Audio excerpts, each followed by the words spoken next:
In October of 2020, 21-year-old 90-Day Fiancé star Olivia Hopkins was arrested and chucked in jail after her mother Molly called the cops on her following a physical attack by her daughter in their Woodstock, Georgia home.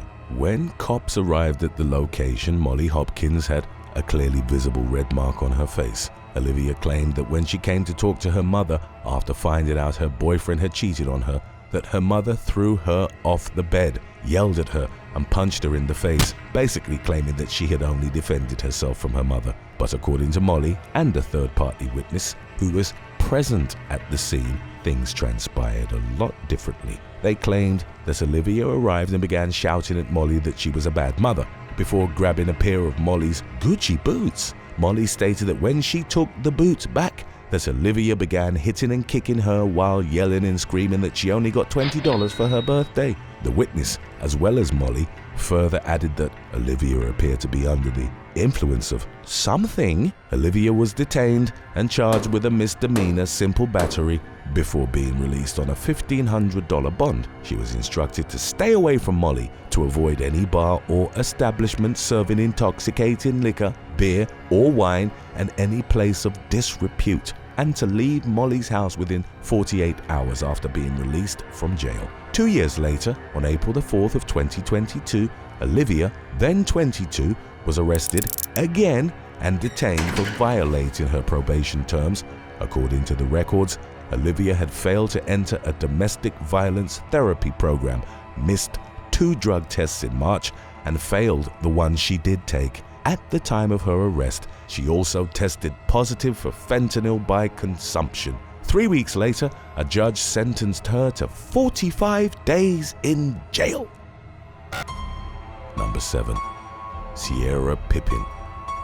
Being under the influence of alcohol can cause people to do stupid things. Such was the case in Iowa City on the 27th of April 2015 when Scottie Pippen's 20-year-old daughter, Sher Pippin, was arrested for public intoxication at the Sheraton Inn Hotel. Pippin had obtained a full scholarship and was playing volleyball for the University of Iowa at the time of her arrest. Entering the Sheraton Inn lobby at roughly 1:30 a.m., Pippin casually urinated on the floor before walking back out. Hotel security caught up with her, restrained her, waited for police, and when they arrived, she was arrested and charged on suspicion of public intoxication and public urination. To make matters worse, it turned out that it was Pippin's second arrest at the hotel in a month. Just 3 weeks prior, on April the 10th, Pippin had gotten into a brawl with hotel security and was detained after admitted to being intoxicated and taking a breath test that revealed her blood alcohol content was 0.141%. Following her second arrest, she declined to take breathalyzer and field sobriety tests while calling the arresting officer a racist. She was released the next morning on a $500 bond. Sher has been able to keep a seemingly low profile ever since the second incident. Number 6. Sidney Powell. Sometimes secrets are meant to be kept secret, but this wasn't the case on March the 3rd of 2020 in Akron, Ohio, on the day that 23-year-old Sidney Powell killed her 50-year-old mother, Brenda Powell. Sidney Powell had been a student at Mount Union University before she was suspended from the Ohio University for poor grades. Now suspended, Powell headed back to her mum's house. Initially unaware that her daughter had been kicked out of school, Brenda found out when the university called and informed her about her suspension. Just as school officials were on the phone with Brenda to inform her, Sidney entered the house. She seemingly suffered a mental meltdown after learning that her mother had found out about her suspension. School officials heard screams before the line was cut off, prompting them to alert the authorities. When officers arrived at the Powell home, they found Brenda dead inside her Scudder Drive home with severe injuries. Gathering vital evidence, police discovered that Sidney had struck her mother with an iron skillet before stabbing her nearly 30 times in the neck. During the trial that followed, the defense claimed Sidney suffered from schizophrenia and hence could not be held responsible for the murder. They also claimed Sidney had a psychotic breakdown when she killed her mum, whom she regarded to be her best friend. However, psychologists hired by the prosecutors, disagreed with the diagnosis and believed Sidney didn't meet the legal requirements of insanity at the time of the crime. Nevertheless, when the trial concluded, Sidney Powell was sentenced to 15 years to life with parole eligibility after she served the minimum 15 years. Number 5. Winona Jud. On April the 5th of 2024, Grace Kelly, the 27-year-old daughter of famous country singer Winona Jud, was arrested in Elmore County, Alabama, for flashing her body to passing vehicles while holding a sign suggesting she was soliciting prostitution. Even before the 2024 arrest, Grace Kelly's arrest records already included drug-related offenses in Alabama and Tennessee in 2015, 2016, and 2017. After leaving a 180-day court-ordered recovery program early, she was sentenced to 8 years in prison in June of 2018. On the day of her most recent arrest, police responded to 2 calls involving Kelly. She was originally seen in the business district of Highway 14 near Murphy Oil and Walmart, holding a placard that read, "A ride for a ride." When confronted by police, she argued with them about the legitimacy of her actions, contending that it wasn't unlawful for her to give herself in exchange for rides. Reluctantly, the cops asked her to leave. A short time later, police were dispatched to a Circle K petrol station on the same roadway. Apparently, Kelly went into the business and proclaimed to those inside, including the clerk, that she had been robbed, causing a disturbance among some of the clients. Kelly had already left by the time police arrived, but she was spotted again shortly after. This time, she was not only waving the "ride for a ride" sign, but she was also flashing her torso and lower body to passing cars. When police officers again confronted Kelly, she was argumentative and refused to cooperate in any way with the officers, who attempted to identify her and determine whether she had any outstanding warrants. After having given her a pass just earlier that same day, and because of her argumentative behavior and disturbing state of undress, police placed her under arrest for obstruction of governmental operation. 2 more charges were tagged on later, namely soliciting prostitution and indecent exposure. She was booked into Elmore County Jail on April 5th at 5 p.m. with a bond set at $2,000. Number 4. Marissa Rivera. A bond between a mother and daughter is one you think could never be broken. But on Friday, September the 6th of 2019, 23-year-old Marissa Rivera did the unimaginable. She murdered her mother in their own home in Ramble Wood Village Apartments in South Jersey.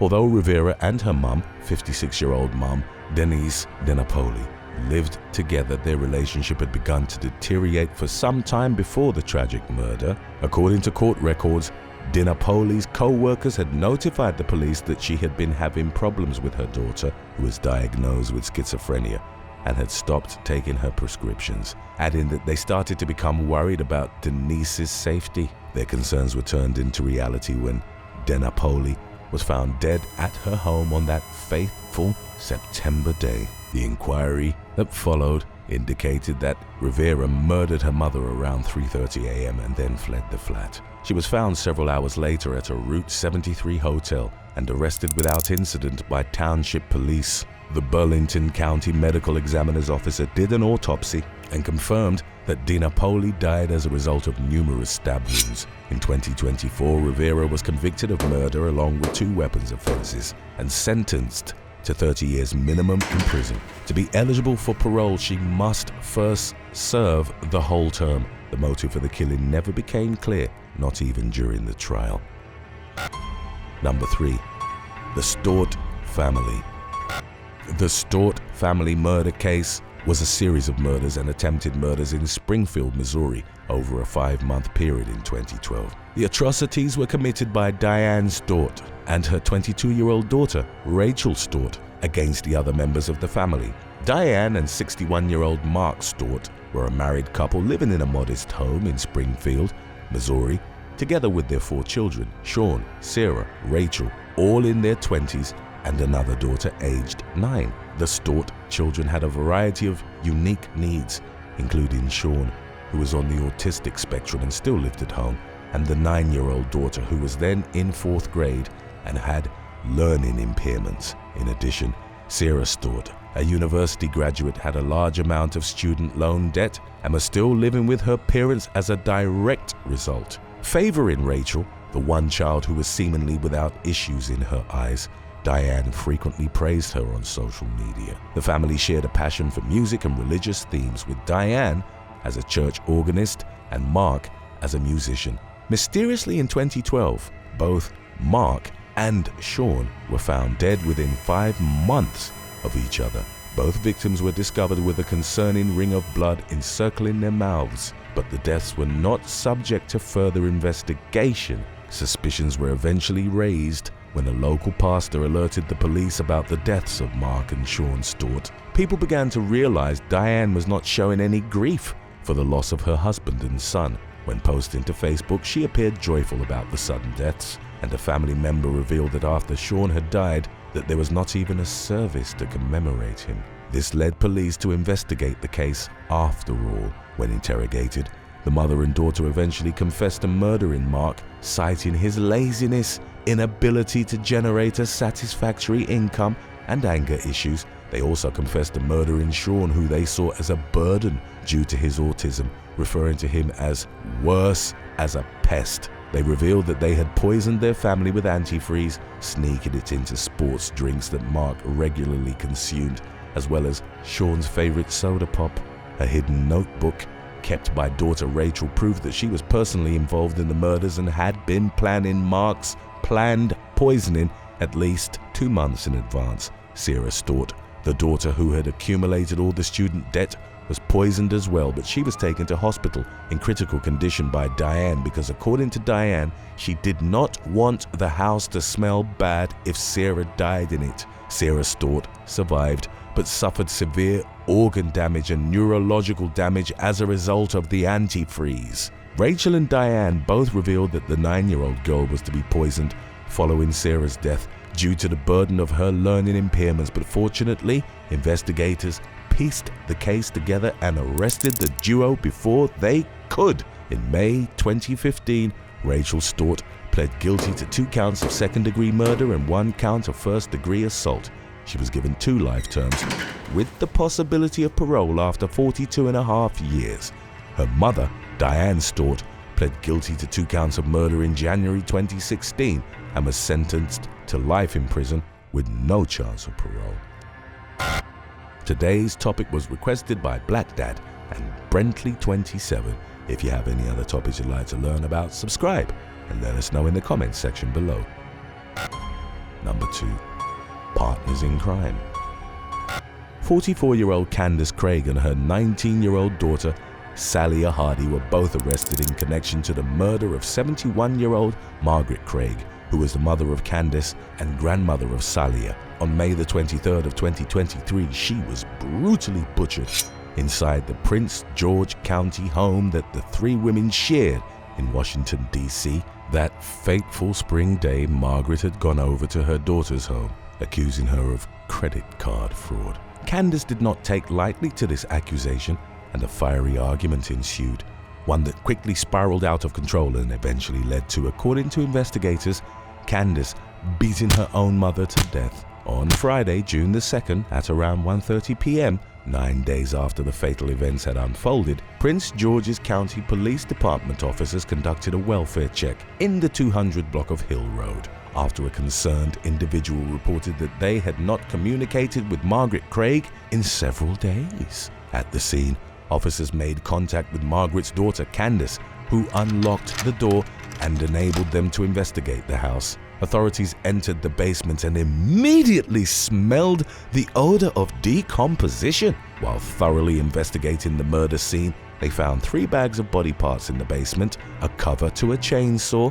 cutting utensils, cleaning materials, and blood stained all along the walls. This evidence made them come to the conclusion that together, Candace and Salia Hardy had dismembered the body using a chainsaw and then attempted to dispose of the parts using a fire grill. Candace Craig is facing allegations of first and second degree murder, while Hardy is accused of being an accessory after the fact to murder. Both remain detained, awaiting further trial proceedings. Right after number 1, we will be lining up our video about when lowlives go wrong. Stick around if you'd like to binge some more They Will Kill You today. Number 1. Another Baldwin brawl. 31-year-old Alea Baldwin Aronow made headlines when she was arrested on February 24, 2024 for throwing a used tampon at a bartender in Club Elan, a bar in Savannah, Georgia. The incident gained attention primarily because Alea Baldwin is the daughter of actor Stephen Baldwin and the sister of Hailey Bieber, according to a club employee speaking to local TV stations. Aronow was out celebrating her birthday with friends and family when she started to feel unwell. She entered the employees' only bathroom and repeatedly ignored multiple requests to exit it and to use the regular bathroom instead. That is when things escalated. She pulled on the hair of one bouncer who was trying to restrain her, then kicked a second bouncer in the groin when he had her in a headlock. When she was finally on her way out, she threw the used tampon at a bartender. She initially denied tossing her soiled tampon at the bartender, but then admitted that she did.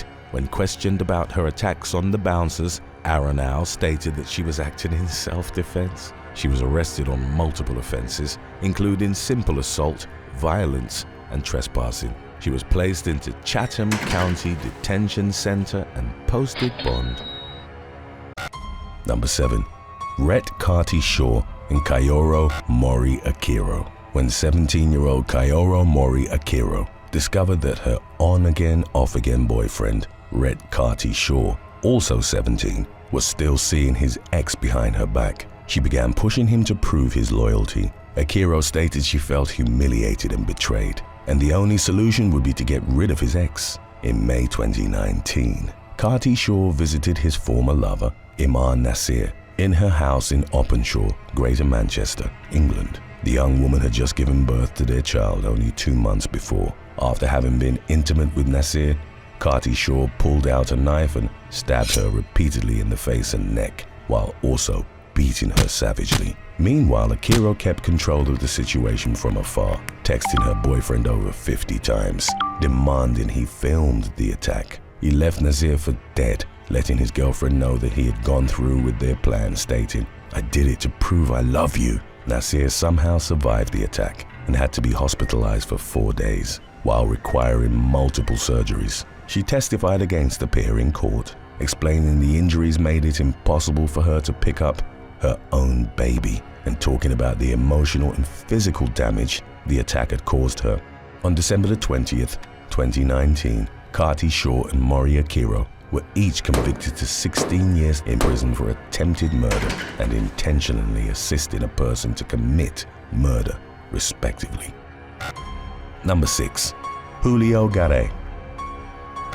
On July the 14th, 2020, Julio Gare ambushed and murdered his estranged wife on her way to a doctor's appointment in Camarena Health Center in Madera, California. Callie Jean Gare had recently gotten a restraining order against her husband. It was after 7 long years of abuse, being subjected to attacks with screwdrivers, fire pokers, chainsaw blades, and any other household object at hand, that she finally escaped the marriage along with their 3 kids with only $19 in her pocket. On the day of the murder, Gare approached Callie Jean and their 3 children and started shooting at them before they could find refuge. She died at the scene, trying to keep the boys from harm, using her body as a shield. Dale Blear, the case's preceding judge, referred to the defendant as a self-absorbed narcissist who appeared laser-focused on destroying everything that was important to Callie. 50-year-old Gare was found guilty of first-degree murder and 3 counts of child abuse on November the 17th, 2021. Given the charges, The only possible sentence was life without the possibility of parole. Soon after the trial, California passed Cali's Law, meant to ensure victims of domestic abuse are granted the same protection rights that could have saved the mother of three's life. Number 5. Jessica Smith.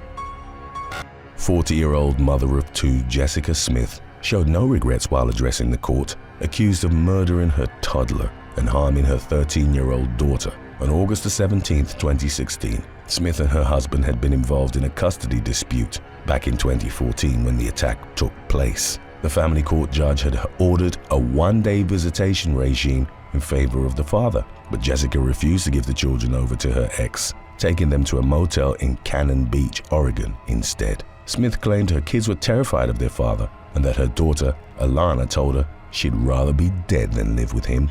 On July 31, 2014, Smith attacked both her own children, with only Alana surviving the ordeal. When police finally caught up with Smith, they found that she had been living out of her car and was trying to starve herself. It took 2 more years for her to be convicted for her crimes. She opted to enter an Alford plea, in which the defendant maintains their innocence while admitting that there is enough evidence to find them guilty. Smith was sentenced to life in prison with parole eligibility after 40 years served. Number 4. Kyle Overmire. Former Sandusky County Sheriff Kyle Overmire was branded a narcissist by Judge Patricia Cosgrove, who officiated over his 2016 trial. Overmire was accused of taking advantage of his office for his own benefit, using public funds to finance family vacations, meals, and his own re-election campaign. He also had developed an addiction to painkillers, and though he was prescribed over 1,000 pills over a 2-year period, he still tried to find illegal ways to feed his needs. Overmire began to steal discarded drug take-back boxes from 4 different police departments under his command. Of the 43 charges he was indicted with, he pleaded guilty to 13 felony counts. On November 22, 2016, Overmire sobbed as he admitted to his crimes, asking to be allowed to go into rehab in lieu of a stricter sentence. Judge Cosgrove didn't believe his remorse and rejected his plea for mercy. As well as being sentenced to 4 years in prison, Overmire was forced to use his state retirement pension to pay the state a restitution of $24,000. Overmire was released in April 2022, spending the last 180 days of his sentence in a halfway house. Number 3.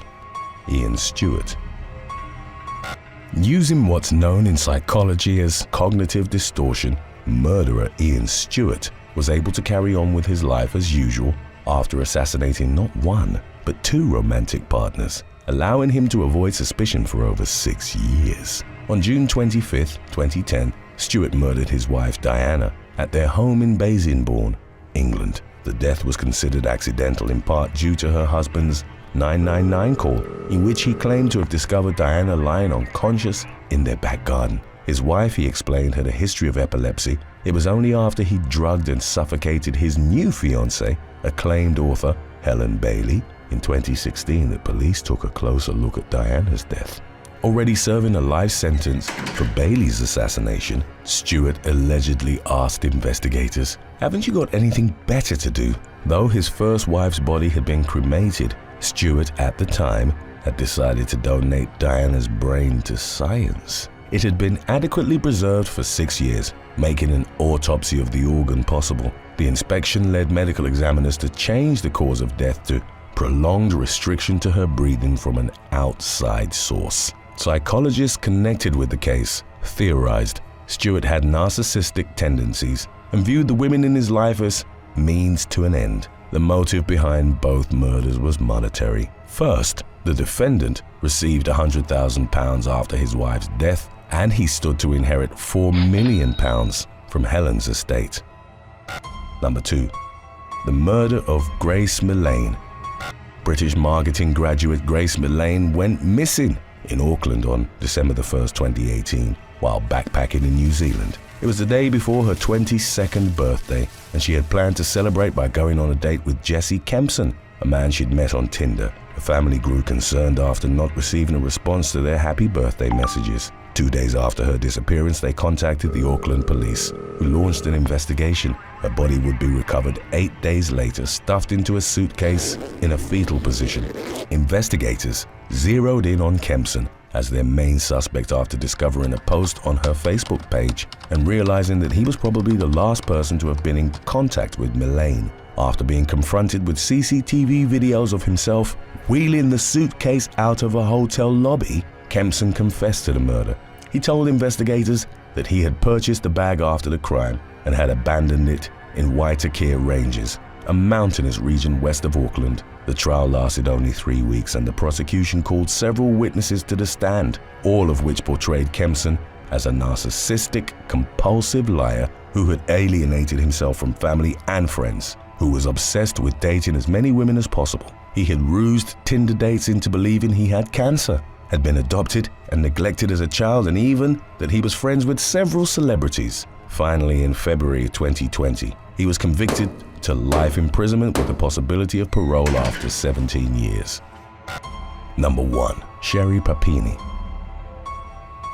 On November 2nd, 2016, California resident Sher Pini disappeared while out jogging. Local authorities contacted the FBI and a search party was assembled. She reappeared 22 days later, 150 miles south of her home, claiming to have been kidnapped by 2 Hispanic men. The mother of 2 seemed to be hurt and in shock as she gave her statement. Authorities, though, noticed inconsistencies in her story, and an investigation led them to discover Pippin had run away to live with her ex-boyfriend. Police also found all of her wounds to have been self-inflicted. For 6 years, the investigation continued, with multiple interrogations being conducted by both the police and FBI. Pippin maintained her version of events, even after being warned that lying to the FBI was considered a federal offense. She went as far as to apply for monetary benefits and received over $30,000 from the California Victims Compensation Board. Finally, in March 2022, Pippin was arrested, pleading guilty to mail fraud and making a false statement to federal agents. She claimed to be ashamed of her behavior and issued a public apology, but County Sheriff Michael L. Johnson, who was involved in the investigation from the start, denied this was the case. Johnson called Pippin out for her behavior, stating the case was about some very strong narcissistic behavior, along with deception, deceit, and selfishness, and that her confession and supplementary apology was the result of a plea deal offered by the state. Number 7. Nia Stevens.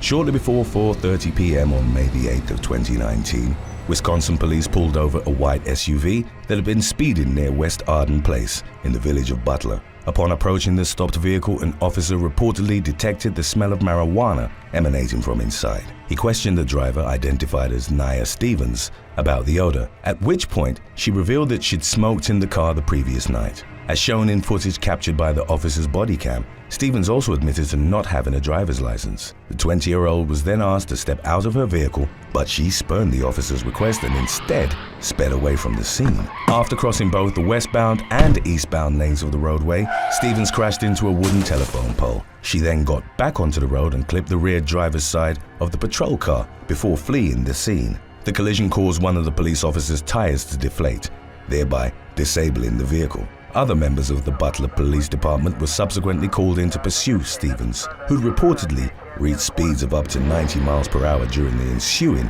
2.5-mile chase. The young woman mounted the sidewalk, ran a red light, and nearly struck another motorist before eventually losing control of her vehicle, which officers found flipped over on the side of the road. Stevens was ordered out of the overturned car at gunpoint. She attempted to flee once again, but was corralled by an officer and placed in handcuffs. In the aftermath, Stevens was charged with attempting to flee or elude an officer, recklessly endangering safety, and resisting an officer. Number 6. Kellen Spadoni. Louisiana woman Kellen Spadoni mistakenly received more than $1 million in her brokerage account with Charles Schwab in early 2021. It later emerged that the 33-year-old, a former 911 dispatcher for the Jefferson Parish Sheriff's Office, was only supposed to receive an $82 deposit. However, because of a clerical error made by staffers at the financial services company, Spadoni ended up having upwards of $1.2 million erroneously transferred into her account. Officials at Charles Schwab realized that a mistake had been made the following day, and they quickly attempted to reclaim the misdirected funds. They were unable to do so, however, as Spadoni had already transferred the money into a separate account. The woman then allegedly used her mistakenly obtained fortune to purchase a new car and place a down payment on a house. It was at that point that Charles Schwab notified local police of the situation, and Spadoni was consequently ordered to return the money so that it could be distributed appropriately. The Harvey resident refused to obey law enforcement's directive, and she proceeded to ignore phone calls, text messages, and emails from Charles Schwab workers trying to get in touch with her. A warrant was then issued for Spadoni's arrest, and she was ultimately booked into the Jefferson Parish Correctional Center on theft charges. Charles Schwab reportedly filed a federal lawsuit against Spadoni in April of 2021. In it, the financial firm claimed that the woman's account included a clause which made her legally required to return all funds in the event of an overpayment. It was reported that only 75% of the misbegotten money was ever recovered. Number 5. Fabio Sades. On November the 19th of 2021, Englishman Fabio Sades was given a suspended 13-month jail sentence for assaulting his ex-girlfriend, whose identity wasn't disclosed by the authorities. The Bishop Auckland resident was also issued a restraining order that prohibited him from making any form of contact with the victim. 10 days later, however, Sades' former partner watched as an obscured male figure approached the back door of her Newton Aycliffe residence at about 5 p.m. The man, who would be revealed as Sades, forced his way inside the home and grabbed the woman by the hand to prevent her from fleeing. Her abusive ex-boyfriend's presence reportedly made the victim scream in fear, and she repeatedly told him to leave, but he refused. In a rambling speech which was said to have vacillated between apologetic and erratic, Sades proceeded to profess his love for the woman and pleaded with her to allow their relationship to resume. The homeowner was ultimately able to call the police, and officers were sent to arrest the man for breaching his restraining order. In the aftermath of her latest encounter with Sades, the latter's ex-girlfriend began the process of selling her house so that he would no longer know where she lived and therefore be unable to make any more unannounced visits. 22-year-old Sades was ultimately sentenced to 28 months in prison and was also issued a lifetime restraining order, forbidding any further contact with the victim. Number 4. The Santa Rosa court sting. Law enforcement officials in Santa Rosa, California, organized a sting operation in January of 2017 that targeted motorists suspected of driving with suspended or revoked licenses. On the 31st of the month, undercover police officers were stationed outside of the Sonoma County Courthouse. Between 8 a.m. and 12 p.m., law enforcement staked out individuals who'd been ordered not to drive by a judge or whose licenses had been suspended. In total, 9 people were followed out of the courtroom by officers to ensure that they had means of transportation other than operating a vehicle themselves. 5 of the targeted individuals proceeded to drive themselves from the courthouse in direct defiance of the judge's orders. Each of the offenders was promptly pulled over and arrested by the police. Subsequent reports suggested that the suspects faced the possibility of jail time and longer license suspensions as a consequence of their decisions to disobey their court orders. Number 3. Angie Frost.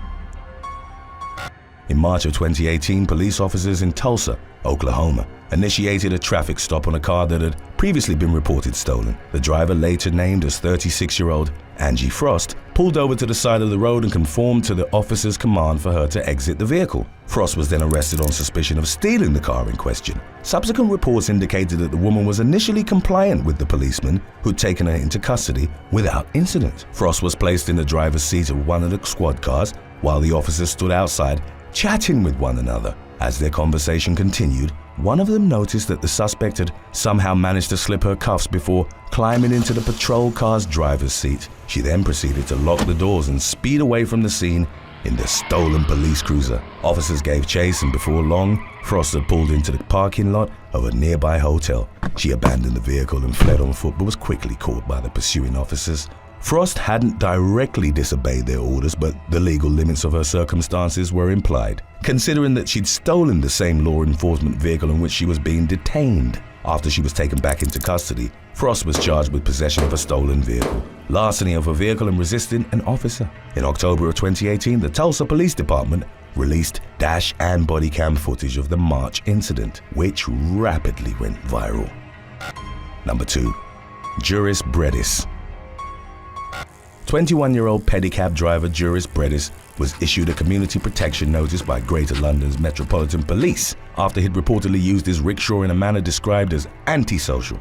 On January the 7th of 2016, he was arrested again for failing to comply with the protection notice's stipulations, at which point he was given a 5-year criminal behavior order and a conditional discharge. As per the terms of his release, Bredis was restricted from operating his pedicab within certain London area codes. Only 3 days after his release from custody, officers on patrol in Westminster spotted the young man on a pedicab on Bird Street, which was part of the area from which he'd been banned. Bredis attempted to flee from the constables, but he was ultimately caught and arrested again. 2 days later, during a hearing at Westminster Magistrates Court, Bredis was sentenced to 24 weeks in jail for breaching the criminal behavior order. An article published by the news outlet My London detailed how neighborhood policing teams in the Westminster area have partnered with government bodies like Transport for London to crack down on the widespread criminal activity by the city's pedicab operators.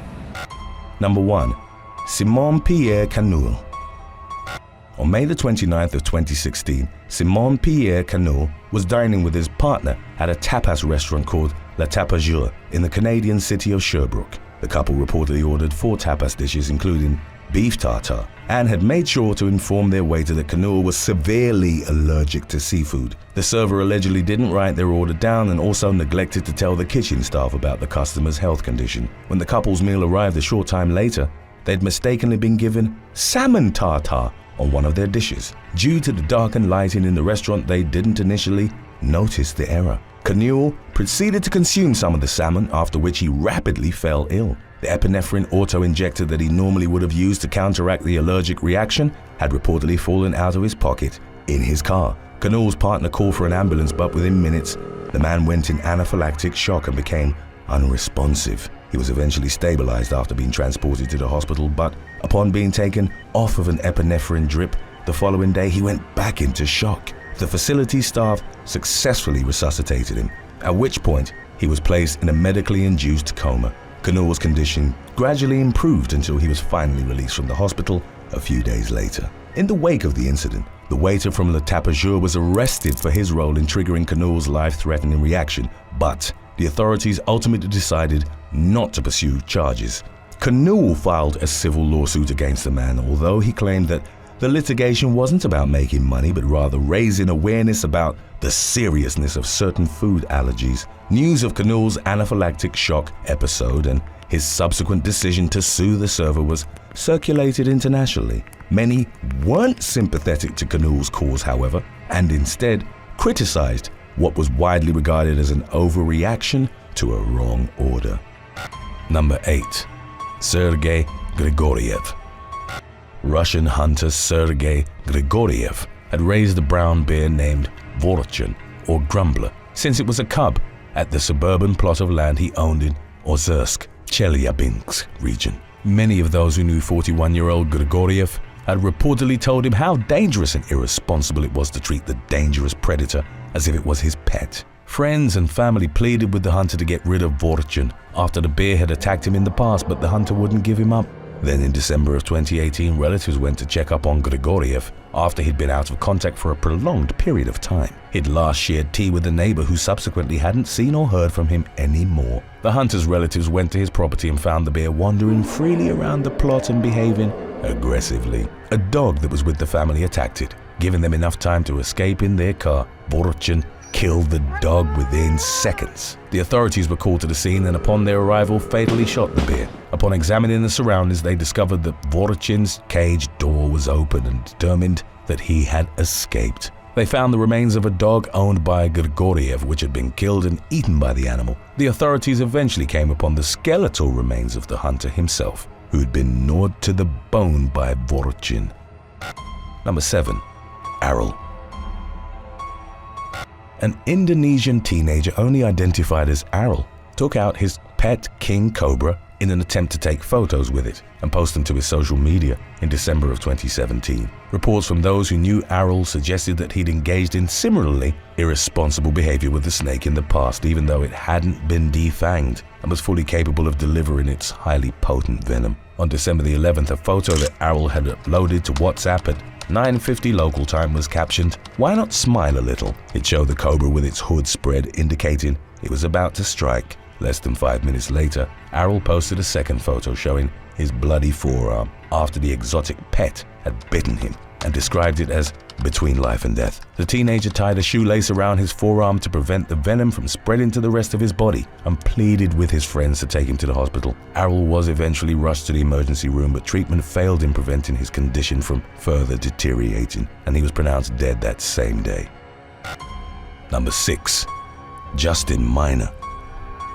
In March of 2022, South Carolina woman Kayleen Waltman suffered devastating injuries after she was attacked by 3 dogs in Abbeville County. The 38-year-old had been walking home from her boyfriend's house in Honea Path, roughly 80 miles from Columbia. 2 pit bulls and a German shepherd charged the woman and began mauling her. They bit on the head with such force that the skin was torn off, exposing her skull. They ripped all the flesh from her arms along with chunks from other body parts. Local farmer Avery Presley, whom had reportedly fended off the same dogs weeks earlier, intervened as Waltman, who had become unconscious, was being eaten alive by them. Presley fired a gun into the air, scaring away 2 of the animals, and then kicked the remaining one, effectively putting an end to the attack. In the aftermath, according to Waltman's sister, her organs started shutting down, and she died 3 times in the ambulance, helicopter, and on the operating table, but ultimately survived the attack. The mauling had miraculously left her without brain damage, but did result in Waltman losing her arms as well as her colon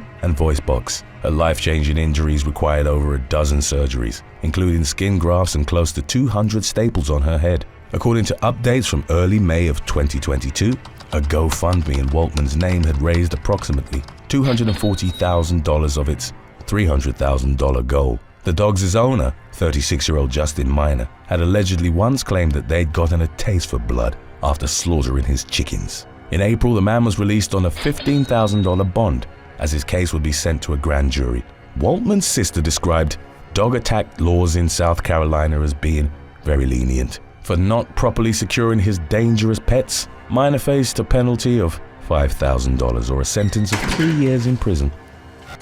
Number 5. Shirley Farms. Law enforcement in Obion County, Tennessee, responded to a call about a rampaging camel in March of 2022. When deputies arrived at Shirley Farms in Obion, they found 2 unconscious men, subsequently identified as 42-year-old Bobby Metheny and Tommy Gunn, aged 67. Law enforcement immediately tried to provide aid to the victims and move them out of the camel's path. As they were in the process of transferring one of the men to the emergency medical services, the camel charged an Obion County Sheriff's Office vehicle.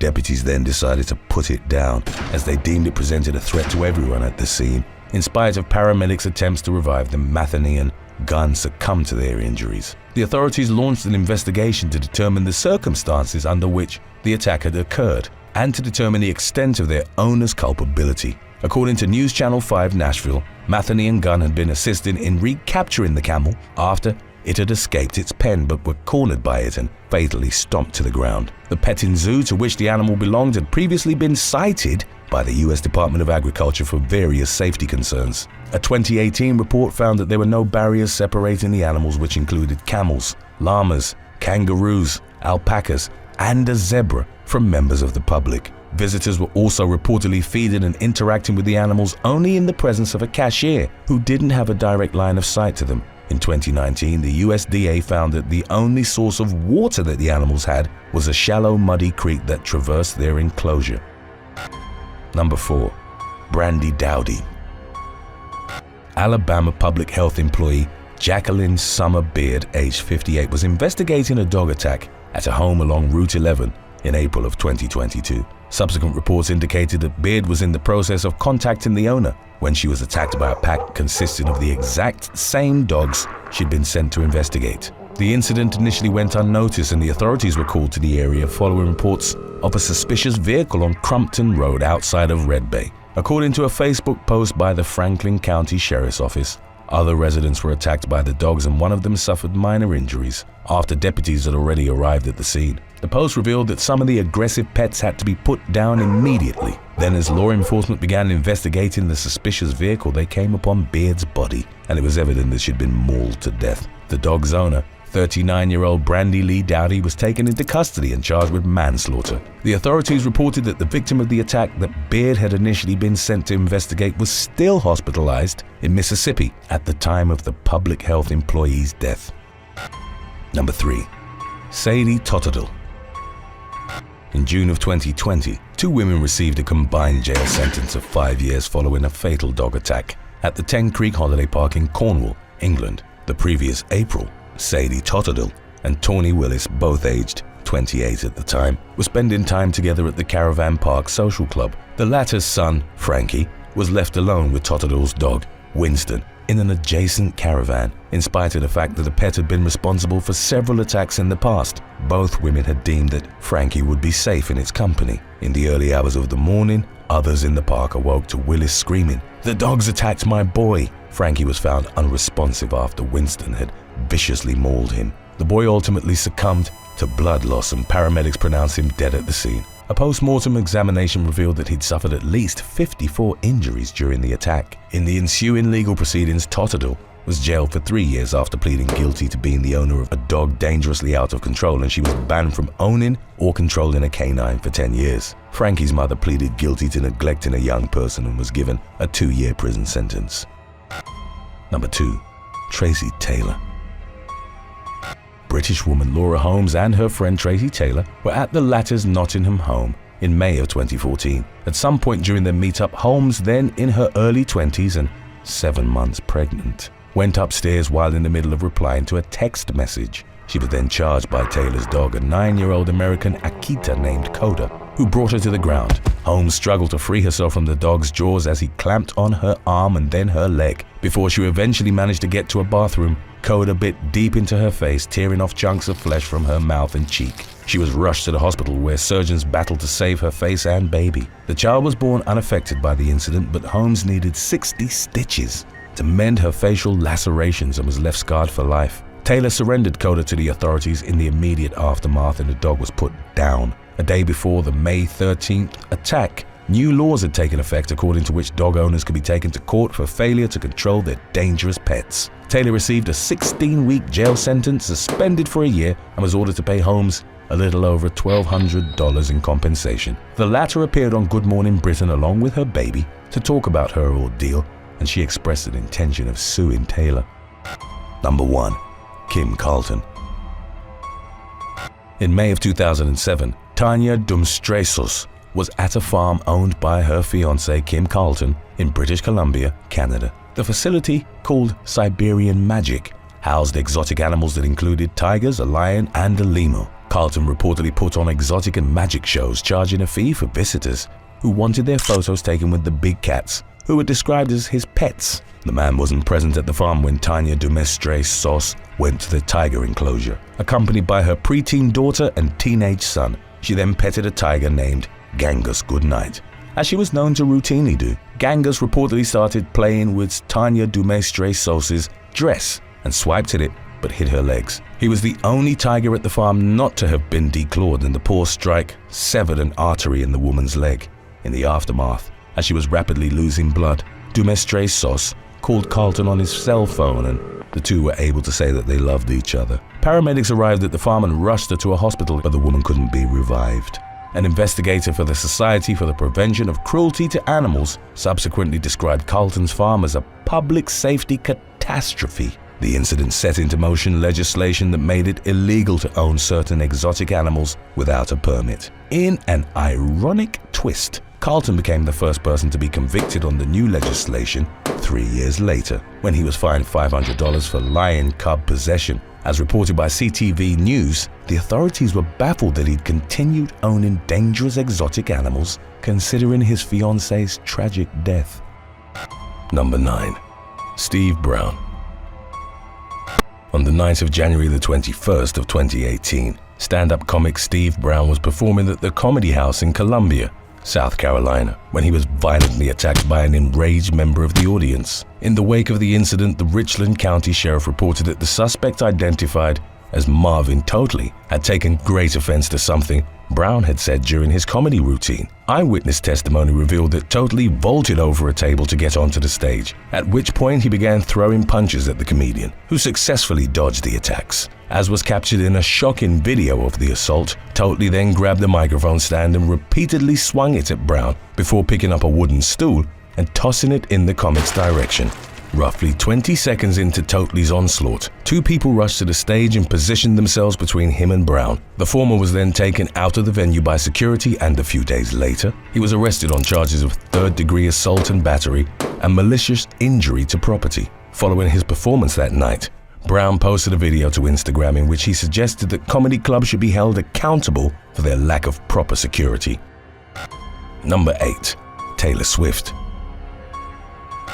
On August the 4th of 2015, Grammy Award-winning singer-songwriter Taylor Swift was performing at the Rexall Place in Edmonton, Canada, as part of the world tour of her 2014 synth-pop album, 1989. While then 25-year-old Swift sang one of the record's hit singles, Bad Blood, she had a frightening and involuntary interaction with a member of the audience. As was captured by concert-goers' cell phone cameras, a man suddenly rushed towards the stage and lunged forward in an attempt to grab Swift's leg. Visibly startled, the pop icon stopped singing and stumbled backwards to avoid the fans' reach. Then a few seconds later, she resumed her performance as if nothing had happened. Although it wasn't shown in the video, which went viral in the incident's aftermath, subsequent reports suggested that the unidentified audience member had been swiftly dealt with by security. Number 7. Estban Alvarado.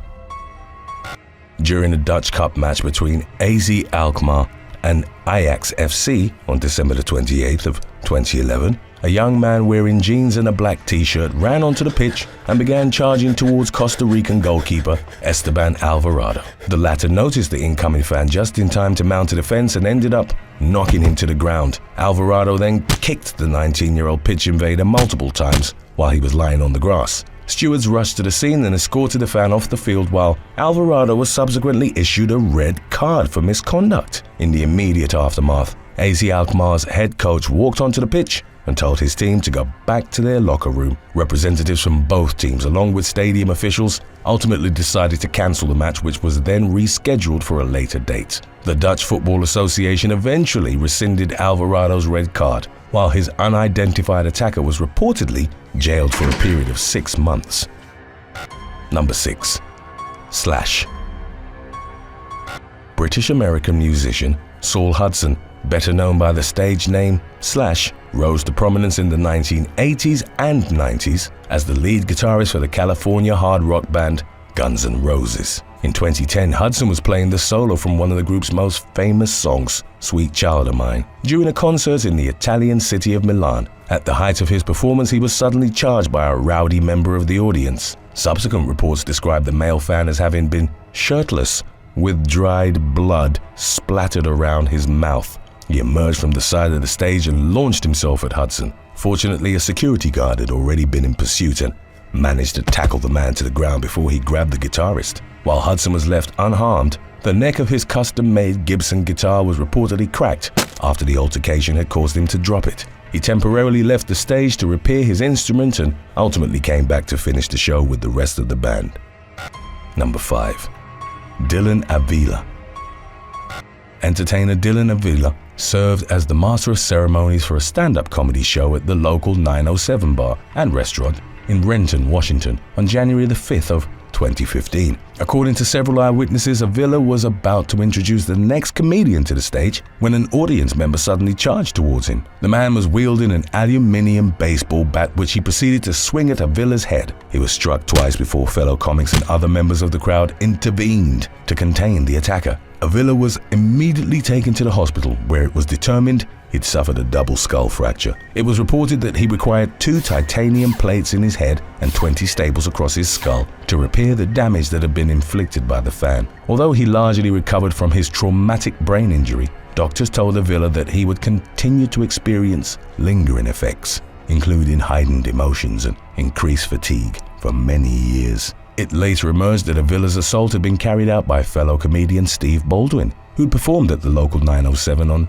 multiple occasions in the past. Many reportedly found Baldwin's comedy routine to be offensive and unfunny, so Avila and the club's owners banned him from performing at the venue. Investigators believe that he targeted Avila as a form of retaliation. Baldwin was arrested on assault charges, while Avila used the ordeal as inspiration for a one-man show called My Turn at Bat. He debuted the performance, which reportedly addressed his horrific bludgeoning in detail at the Rendezvous pub in downtown Seattle on January the 6th of 2018.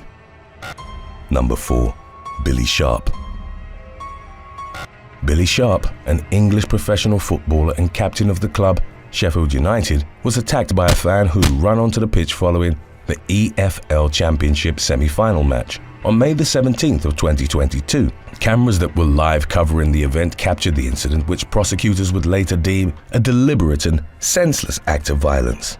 Although many members of the crowd had poured onto the pitch after the conclusion of the match, the suspect, later named as Robert Biggs, dodged other spectators as he ran directly towards Sharp. Upon reaching the footballer, 30-year-old Biggs knocked him to the ground by headbutting him in the face. The team captain reportedly required 4 stitches on his lip in the attack's aftermath. In the early hours of the following morning, local police located Biggs and placed him under arrest. He was charged with assault causing actual bodily harm and was consequently jailed for 24 weeks. The judge presiding over the case also ordered that Biggs, who was a season ticket holder for the Nottingham Forest Football Club, be banned from attending any football matches for a period of 10 years. Nottingham Forest indicated that they were issuing Biggs a lifetime ban from any future club events. Number 3. Dave Chappelle.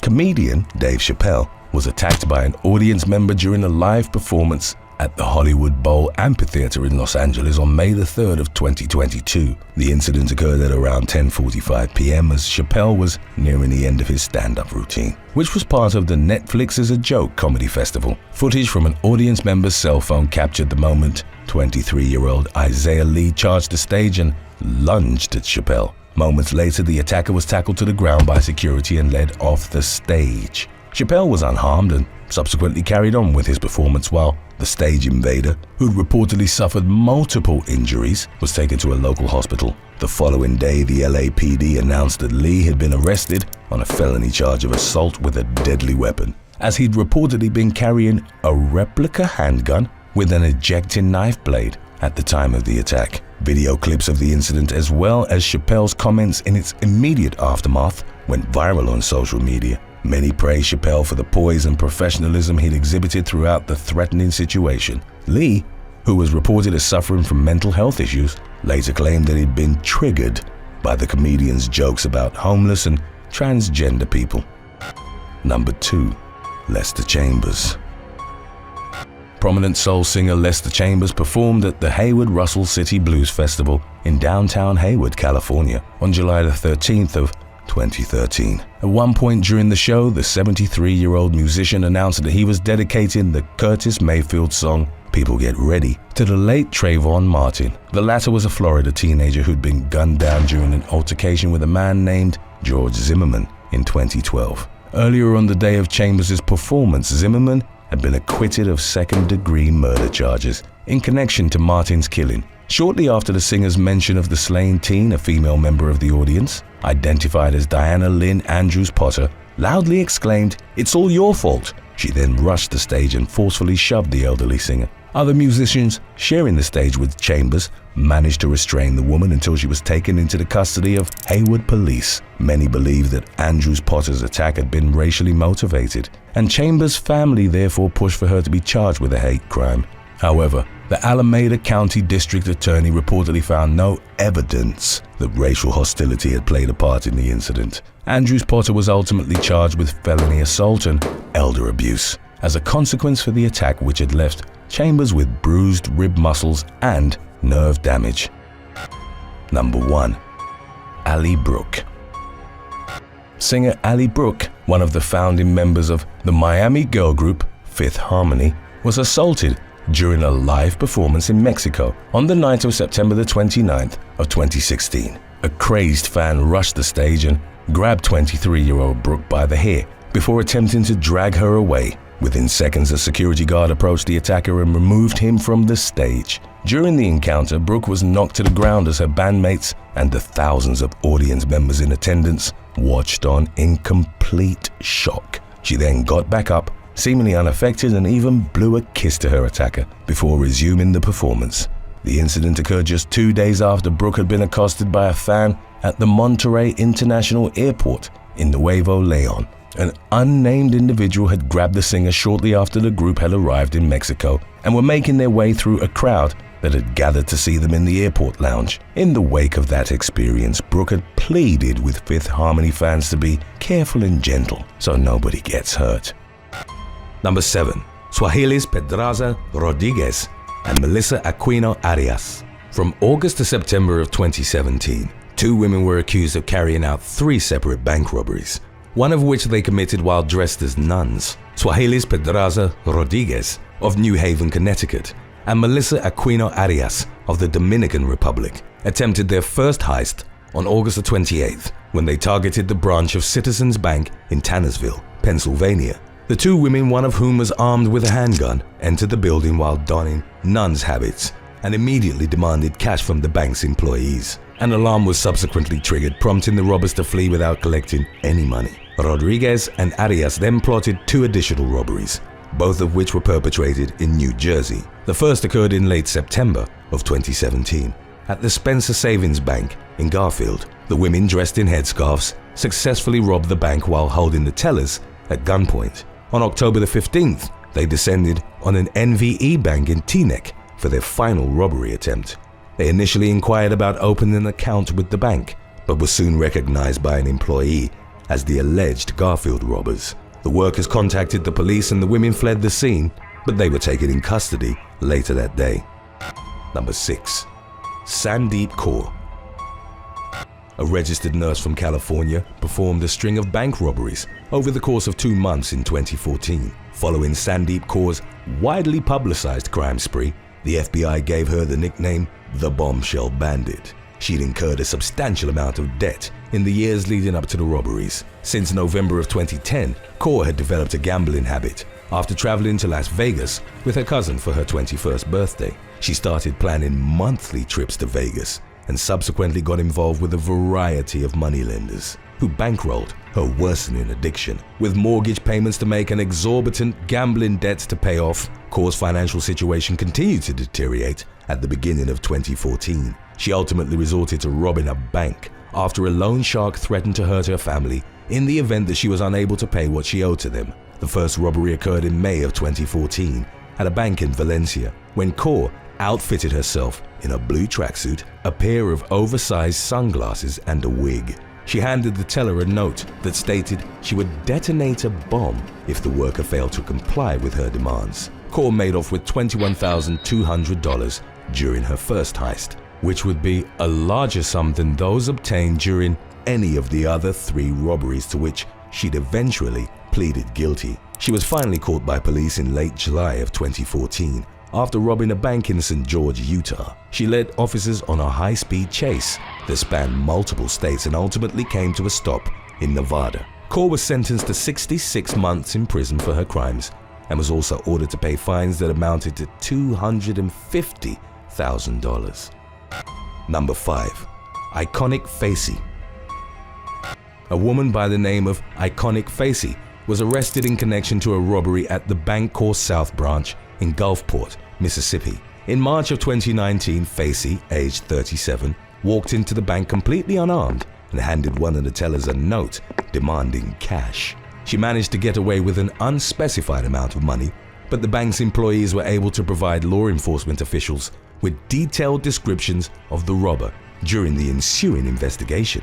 The workers recounted that Facey looked as if she'd recently undergone plastic surgery to her cheeks, as they seemed to have been artificially enhanced in some way. Multiple tellers recognized Facey from a photo lineup shown to them by police, and the woman was consequently arrested at George Bush Intercontinental Airport in Houston, Texas. The suspect had returned to the United States following a brief trip to Mexico, where it's believed she'd used the stolen money to fund further surgical alterations to her face. Authorities learned that Facey had previously robbed an Alabama bank in 2008, and was then convicted under her birth name, Jimmy Maurice Lewis. For that crime, Lewis had served 51 months in federal prison, after which she legally changed her name to Iconic Facey. Following her second robbery, Facey was sentenced to the maximum of 15 years behind bars. Number 4. Samantha Wyatt. The US Bank in Dillsboro, Indiana was robbed by a 26-year-old woman from Ohio on November the 25th of 2019. Samantha Wyatt entered the building alone and slipped a note to one of the tellers. It read, "Take everything out of the top and bottom drawer and tell me to have a great day." And she left the bank with an undisclosed amount of money. A few hours later, local police released a picture of the suspect that was taken from the bank's surveillance footage.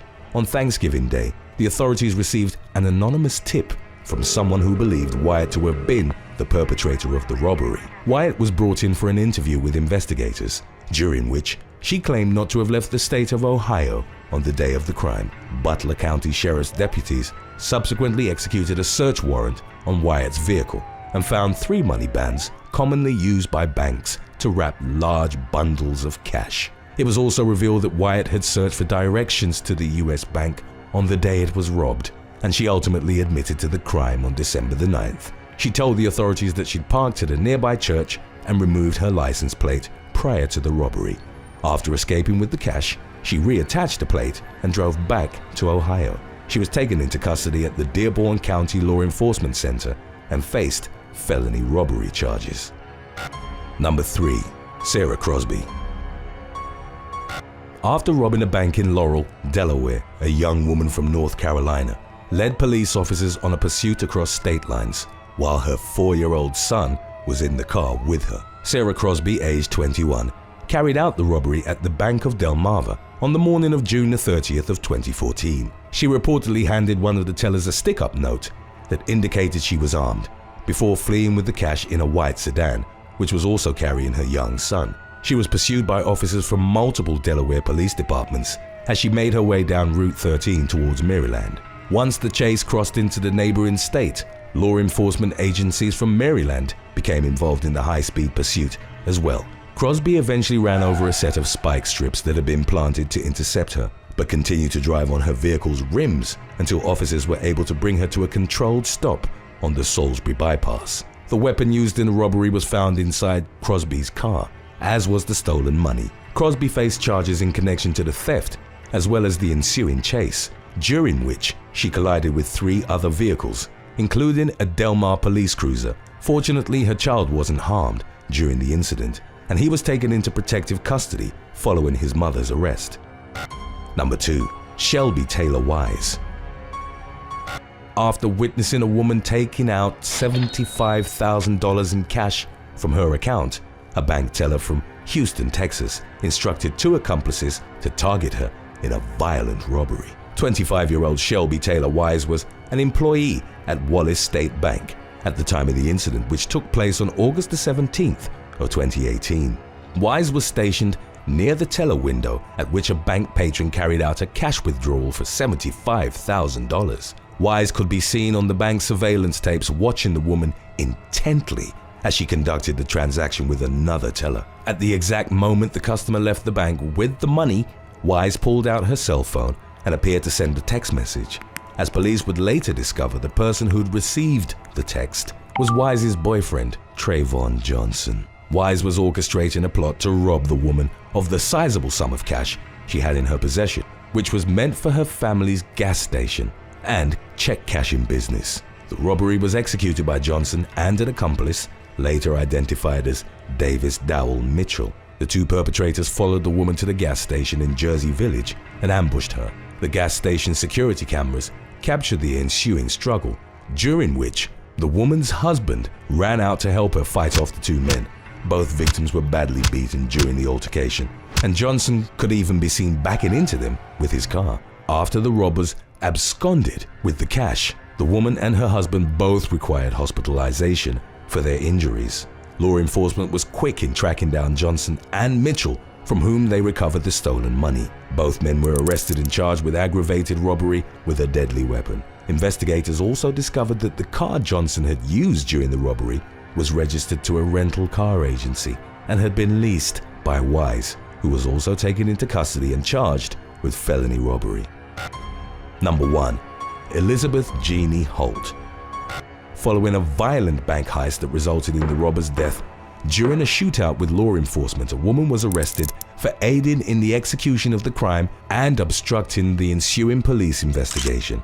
The robbery in question took place at the Zions Bank in St. George, Utah on September the 11th of 2014. Benjamin Schroff, aged 37, walked into the bank disguised in a blonde wig and fake beard. While armed with a shotgun and a revolver, he stole an unspecified amount of cash and subsequently took 2 female bank employees hostage. Schroff fled with the money and the 2 hostages in one of their cars and soon became involved in a high-speed chase with officers of the St. George Police Department. Schroff fired multiple rounds at his pursuers, ultimately hitting 3 patrol cars in the process. As the chase continued, local police encountered 38-year-old Elizabeth Jeannie Holt on the side of the road, near where the pursuit was taking place. She claimed to have been feeding the horses at the nearby corral, but officers asked her to leave the area. Schroff eventually jumped out of the stolen vehicle, allowing his 2 hostages to flee to safety. He hid in the weeds and bushes near the Virgin River, and law enforcement officials then released an emergency notification to all nearby residents, who were advised to stay indoors until the fugitive was caught. St. George police were finally able to locate Schroff after multiple hours of searching the area surrounding Washington Fields. A shootout ensued during which the robber was killed. The authorities would later discover that Holt was Schroff's girlfriend and that she'd tried to help him. She was actually near the location of the police chase in order to meet up with the bank robber and facilitate his escape with the money. Investigators also learned that Holt was carrying the same ammunition used by Schroff during the shootout and that she'd sent Schroff's teenage son to bury her rifle in the desert immediately after her first encounter with the police. Holt was charged with 4 counts of obstruction of justice and 1 count of aggravated robbery. She was consequently sentenced to 8 months at a correctional facility and was also ordered to perform 200 hours of community service. Number 7. Brett Chaos Pecci. 34-year-old Brett Pecci, a notorious ex-biker, was taken into custody by Western Australian police on the morning of June the 26th of 2020. He served as a high-ranking member of the Bandidos motorcycle gang for many years, during the course of which he engaged in a variety of criminal activities that led to his arrest on multiple occasions. This particular incident began on June the 24th when Pecci, nicknamed Chaos during his gangster days, threatened 2 officers, issuing him a police order. The order was connected to a domestic violence incident involving his ex-girlfriend, Ricky Louise. Pecci imitated the cocking of a firearm and pretended to point a gun in the policeman's direction. The authorities' concern over the mock threat intensified after a video surfaced in which Pecci said the phrase "coppers die today" with a shotgun placed beside him. Heavily armed tactical response officers subsequently made their way to Pecci's residence to arrest him. They surrounded his property and used a loudspeaker to demand he exit the house. He eventually came outside and gave himself up without incident. A number of charges were handed down, including threatening to kill, possessing a firearm in circumstances of aggravation, and various police order breaches. The whole situation concluded with him being put behind bars for a year. It wasn't the first time Pecci had been arrested in dramatic fashion. In 2018, 26 police officers surrounded his house while he was barricaded inside, videotaping the standoff. Just a few years earlier, the outlaw biker was arrested at Brisbane International Airport over extortion charges after being on the run for 2 years. Number 6. Liam Scorsese. On February the 25th of 2018, a domestic dispute involving a member of the Comanchero Motorcycle Club ultimately led to a deadly police shooting in Brisbane, Australia. 31-year-old biker Liam Scorsese attempted to enter his girlfriend's family residence in a fit of rage after the couple had engaged in a heated argument. He had been locked out of the house and subsequently started banging on the door, shouting for his partner, Shirez Betrayal, to come out. Betrayal and the rest of her family barricaded themselves inside the home and called the police. When the authorities showed up at the scene, they found Scorsese wielding a knife he had stolen from the kitchen. With the weapon in hand, he began to approach the officers, who instructed him to drop the blade and get on the ground. Scorsese refused to heed their instructions, prompting the police to fire a taser at his chest, which did little to subdue him. Scorsese ripped the taser wires from his body and resumed charging the officers. In fear for his and his partner's lives, one of the policemen brandished his gun and fired 2 shots at the biker, causing him to fall to the ground. The officers administered first aid until an ambulance arrived to transport him to Princess Alexandra Hospital. He passed away from his gunshot wounds an hour later. Betrayal complained that the police officers dispatched to her house that day had neglected to turn on their body cameras prior to shooting Scorsese. After an inquest into the incident, a coroner suggested officers be equipped with body cams that are automatically activated once their guns are drawn. Number 5. Dustin Linder. A man was shot and killed in DuPont, Indiana by a group of 5 bikers belonging to outlaw motorcycle clubs. On June the 22nd of 2021, the victim was 35-year-old Dustin Linder of Georgetown, Kentucky, who had gotten into an argument with the 5 suspects after wearing the insignias associated with their gangs, the Pagans and the Warlocks, despite the fact that he wasn't a member of either group. The bikers in question were later identified as David Faulkner, Gary Fletcher, Jason Brewer, Michael Carnuth and Jordan Lowe. After confronting Linder and expressing their displeasure with his tattoos and patches bearing their symbols, they went to his residence in the early morning hours and conducted a home invasion. Police received reports of shots fired shortly thereafter. When officers arrived at the scene, they found Linder lying in the yard with a gunshot wound. He had been shot dead following an altercation with the 5 bikers, all of whom were apprehended in connection with the incident. Faulkner, Fletcher, Brewer, and Carnuth were each charged with murder, while Lowe received lesser indictments. Number 4. Michael Davey. An associate of the Rebels motorcycle gang was shot dead in a residential driveway in Kingswood, Australia on March the 30th of 2016. Michael Davey, aged 30, was an enforcer for the infamous outlaw club and had earned himself the nickname Ruthless.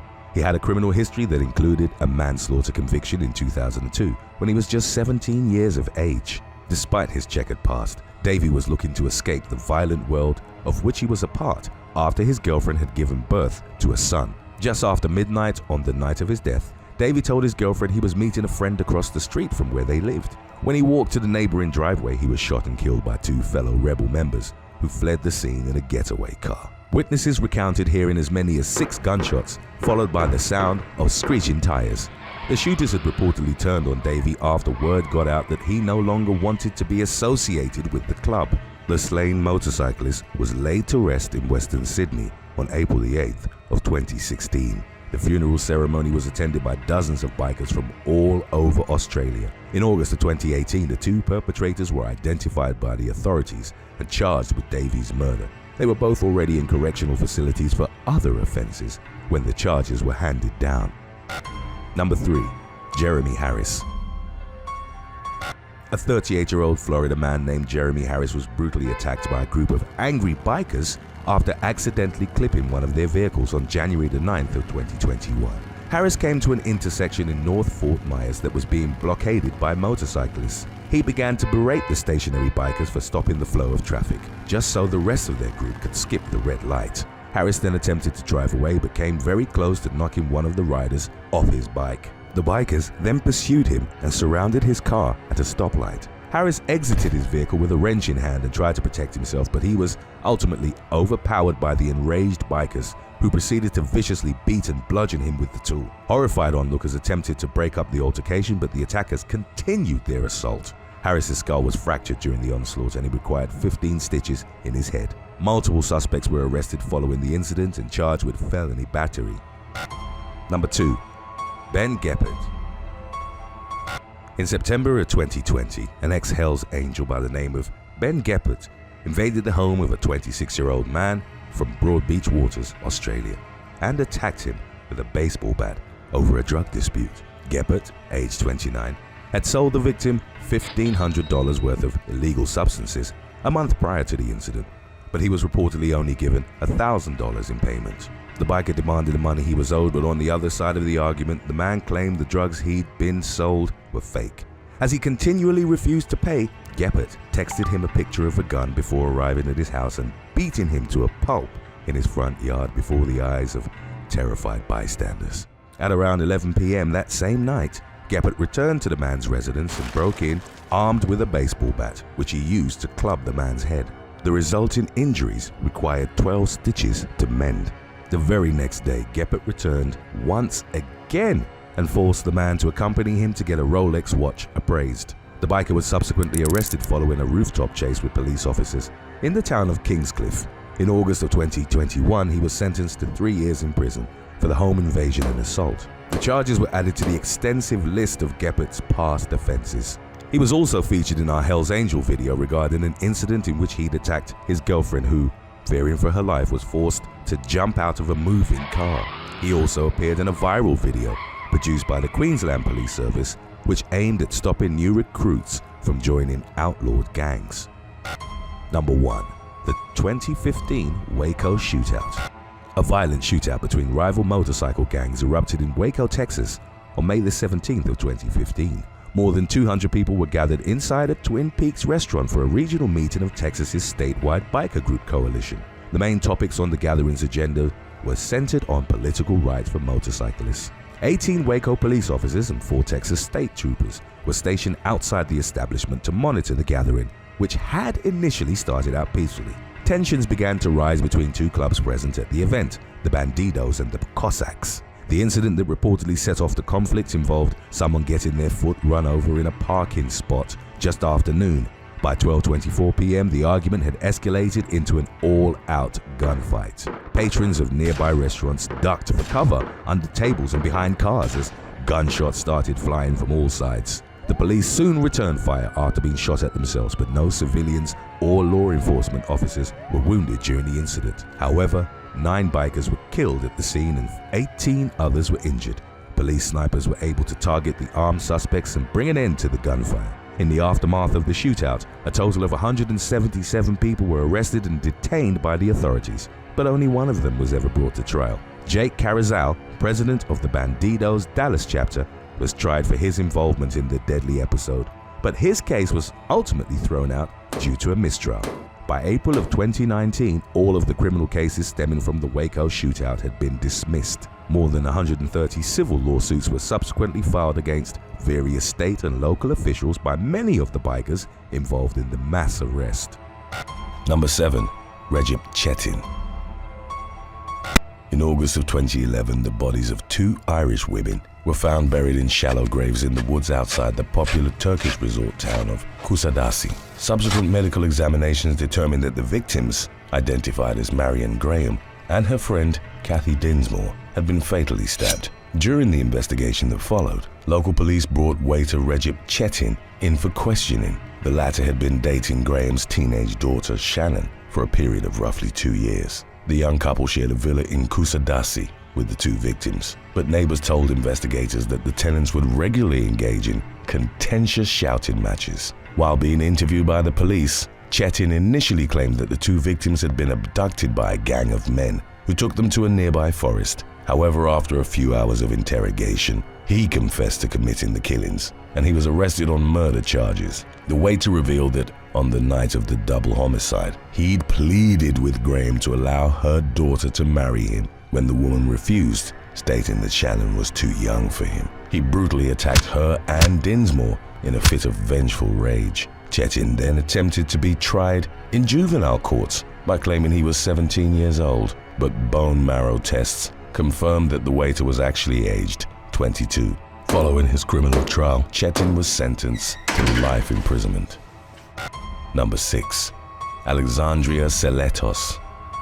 A man was beaten and robbed outside the Drink nightclub in Tampa, Florida, in the early morning hours of February the 16th of 2017. According to local authorities, the victim, who was left unidentified in subsequent reports on the incident, was accosted by 2 assailants who fled the scene in a vehicle belonging to Alexandria Seletos. The latter, who'd reportedly worked at the club as a waitress for about 4 months before being terminated, told the police that her car had been stolen by the 2 men. However, following further investigation into the matter, it was determined that Seletos had freely given her vehicle to the men. Detectives also found that she'd personally instructed them to carry out the violent robbery. For reasons that weren't immediately revealed to the public, the former server was consequently arrested and charged with principal to robbery, principal to kidnapping, and filing a false report. Number 4. Victoria Lynn Bachman. On April the 10th of 2015, Victoria Lynn Backman was fired from her job as a waitress at the Ozona Blue restaurant in Palm Harbor, Florida, after it was found that she'd been secretly increasing the tips on her customers' checks. According to the affidavit associated with 21-year-old Backman's arrest, she'd changed the tip amount on 134 checks. During her employment at the establishment, the Pinellas County Police Department detailed how, when inputting her tips into the restaurant's computer system, the young woman would enter a higher amount than the customers had actually written on the bill. The scheme had reportedly resulted in a total of $1,074.15 being fraudulently charged to customers. Backman faced grand theft charges in connection to the fraud. She was later released from custody on a $2,000 bond, pending the start of her case's legal proceedings. Number 3. Georgina Henshaw. 65-year-old chef Philip Rolfe was found critically injured in his car outside an apartment in the West Midlands region of England in the early hours of July the 7th of 2017. Rolfe, who'd suffered several stab wounds, was rushed to a nearby hospital, where he was ultimately pronounced dead as a result of excessive internal bleeding. The apartment outside of which the car had been parked was determined to have belonged to Georgina Henshaw, a waitress who worked with Rolfe at the Toby Carvery pub and restaurant in Birmingham. The 36-year-old woman was taken to the police station to undergo a line of questioning, during which she reportedly feigned ignorance as to the circumstances surrounding Rolfe's presumed murder. Georgina? It's the police. Just gonna wait for a van to come round. Why am I being arrested? Obviously, they need to question you. They can't be on suspicion of what's happened tonight. What? Nothing's happened. Okay, and what you may or may not know. I can't ask you any questions, and to be fair, I don't know very much about it. That Phil's dead? Yes. Seriously? That's why. It's serious? Yes. Let's not discuss it. Investigators examined Henshaw's phone records, whereupon it was discovered that during past text conversations with a friend, she'd expressed overwhelming animosity towards the victim, as well as an explicit desire to kill him.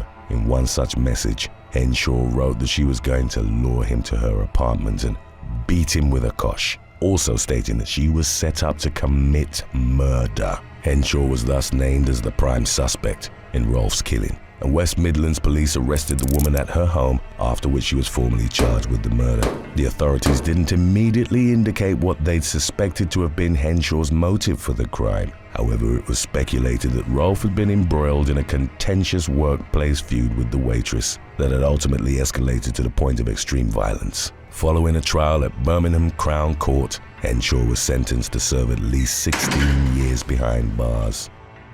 Number 2. David Carroll Masoner.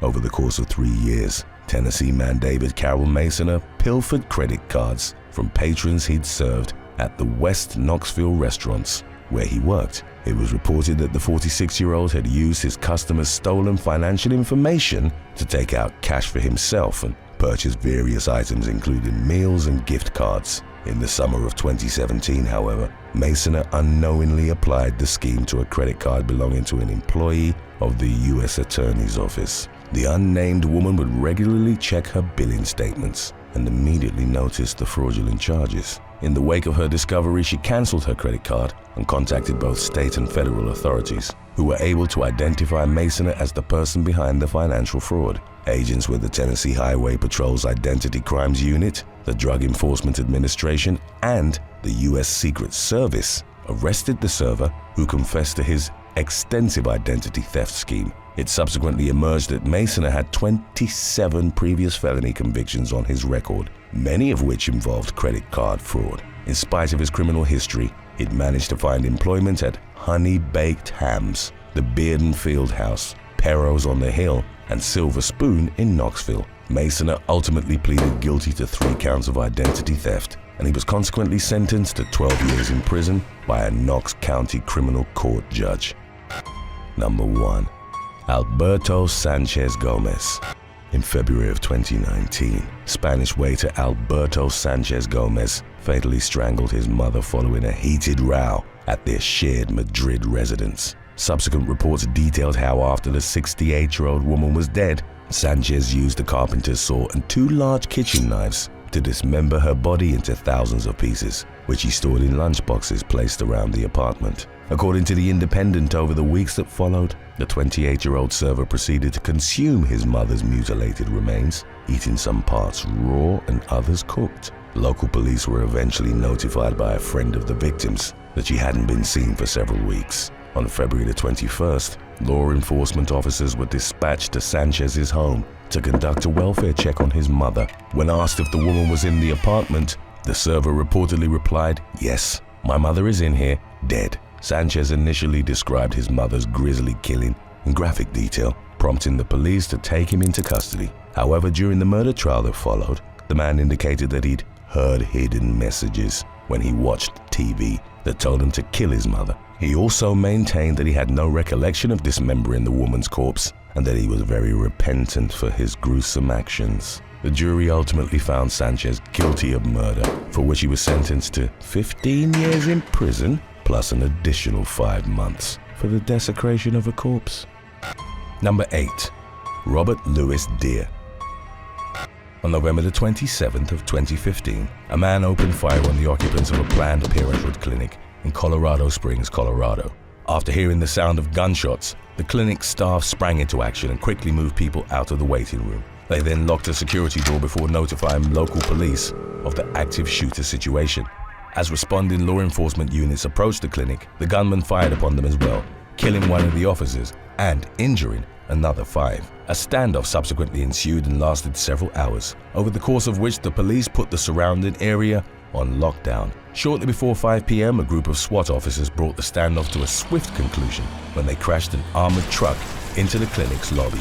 Many of those who'd been trapped inside were rescued, and the gunman ultimately surrendered himself to the authorities. During the investigation that followed, the man responsible for the mass shooting was identified as 57-year-old Robert Louis Deere. Aside from the officer's death, his rampage had also ended the lives of civilians Kiare Stewart and Jennifer Markowski. Deere was a drifter from North Carolina who'd allegedly targeted the Planned Parenthood clinic for political reasons. When detectives questioned him about the incident, he went on a rambling rant in which he expressed deeply anti-abortion and anti-government views. He also made concerning statements about then-President Barack Obama that prompted the U.S. Secret Service to interview him as well. After undergoing a series of mental competency evaluations, Deere was deemed both delusional and incompetent to stand trial. The judge presiding over his case ordered him to be confined to a Colorado State mental hospital indefinitely.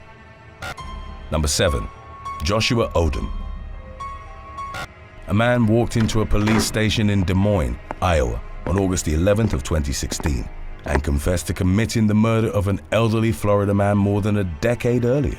Detectives spoke with the forthcoming individual, a drifter named Joshua Odom, who proceeded to describe in graphic detail how he'd killed Richard Busey back in 2002.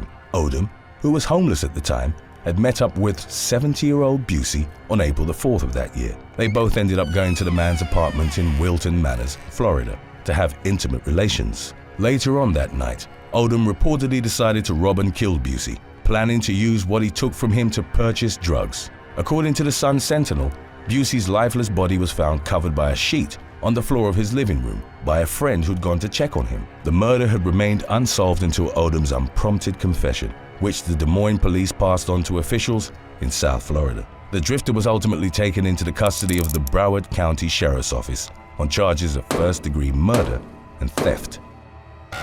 Number 6. Arturo Perez. Famie Bellot, the owner of a women's apparel store in Mount Vernon, Kentucky, was found dead inside her shop on the evening of September the 29th of 2020. The Rock Castle County coroner conducted an autopsy on the 54-year-old's body and determined that she'd been stabbed to death. In the incident's wake, local schools were placed on heightened alert. On September the 30th, all students were ordered to be kept inside their respective buildings throughout the day. During the ensuing murder investigation, local and state authorities worked in conjunction towards identifying a suspect. In the month that followed the fatal stabbing, it was reported that they'd arrested a person of interest in the case. A Kentucky state trooper announced during a press conference that a 26-year-old drifter named Arturo Perez had walked into the Lexington Metro Police Department and confessed to Bellard's killing. The resulting arrest report detailed how Perez had entered the victim's store and robbed her while brandishing a fake handgun. He then knifed the woman to death before fleeing the scene. Perez was charged with murder, robbery, and tampering with evidence. Number 5. Jacob Barber. On July the 21st of 2019, police officers in Moore, Oklahoma, were sent to the home of local resident Glenn Barber, who had failed to show up to church as he was known to routinely do every Sunday. Upon their arrival at the house, the police discovered the man's body. Barber had been attacked and killed via multiple stab wounds. They also found bloodstains and a bloodied knife in the bedroom, belonging to the victim's son, Jacob.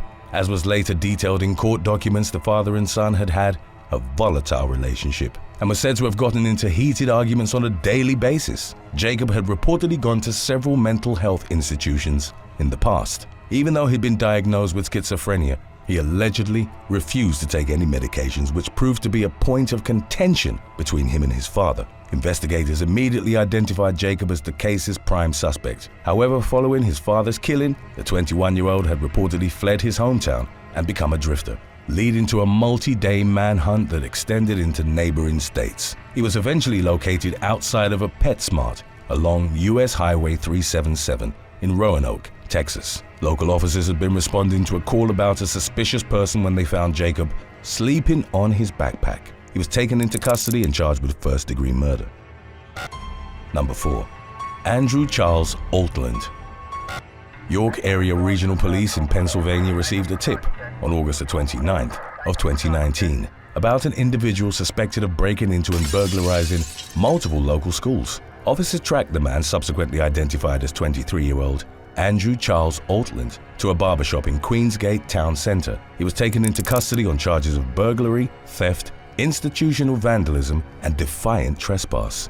According to subsequent reports, Altland, a drifter of no fixed address, had gotten into York County School of Technology through an unlocked door on August the 27th. He proceeded to spend much of that night inside the school, allegedly stealing shoes, a t-shirt, and food as he wandered the building, rummaging through closets and desks. Altland then punctuated his trespassing escapade by relieving himself on the floor of the attendance office. It was reportedly the second time in a week that the drifter had broken into a York County school. Spring Gettysburg Township Police also charged Altland for burglarizing the York Suburban Middle School. He was accused of eating, sleeping, and showering inside after breaking a window with a rock to gain access to the building. Following his arrest, Altland's bail was reportedly set at $50,000.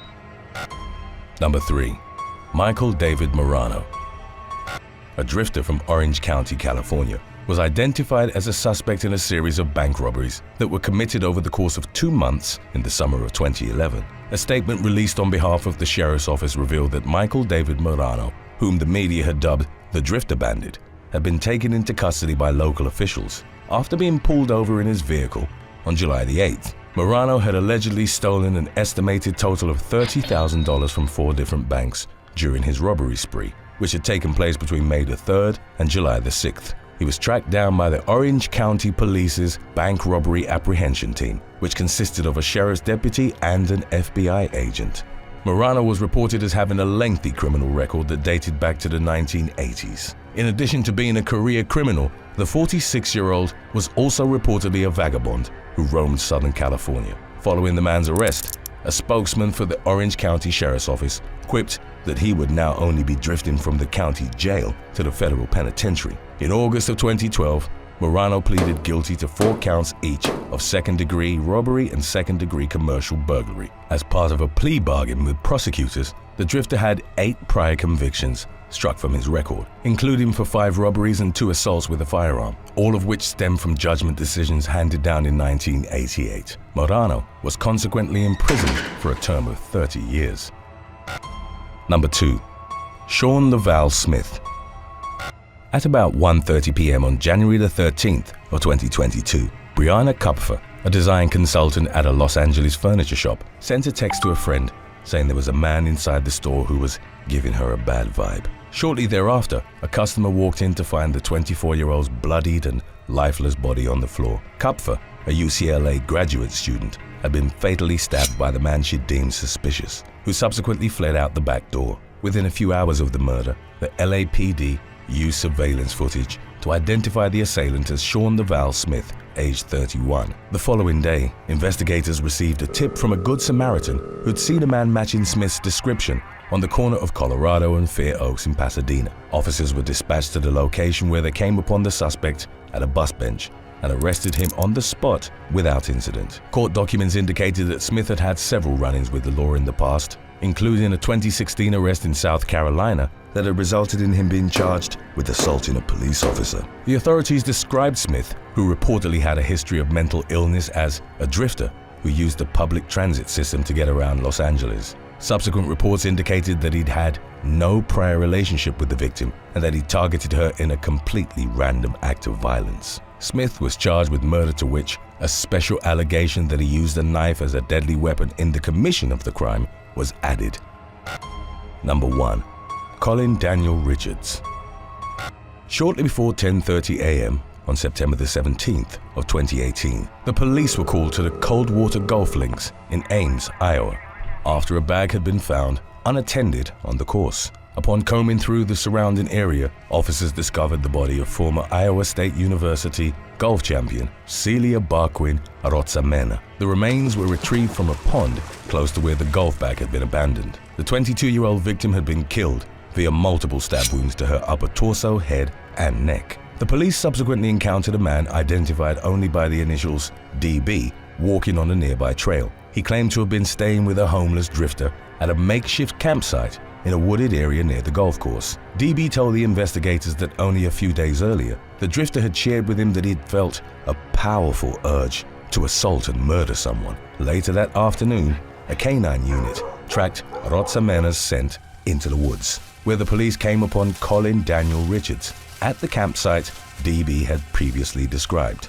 The man had scratches all over his face and was allegedly attempting to conceal a cut on his left hand while speaking with the officers. Richards was found to be in possession of a knife and a black backpack containing 2 pairs of bloodied shorts. It was ultimately determined that he'd fatally stabbed Arozamena while she'd been golfing alone that morning, and he was arrested on a charge of first-degree murder. In June of 2019, Richards pleaded guilty to the charge and was consequently sentenced to life in prison without the possibility of parole. Thanks for watching. Would you serve 5 years in jail if it prevented your own mother from having to spend a year in jail for a crime that was committed by her? Let us know in the comments section below.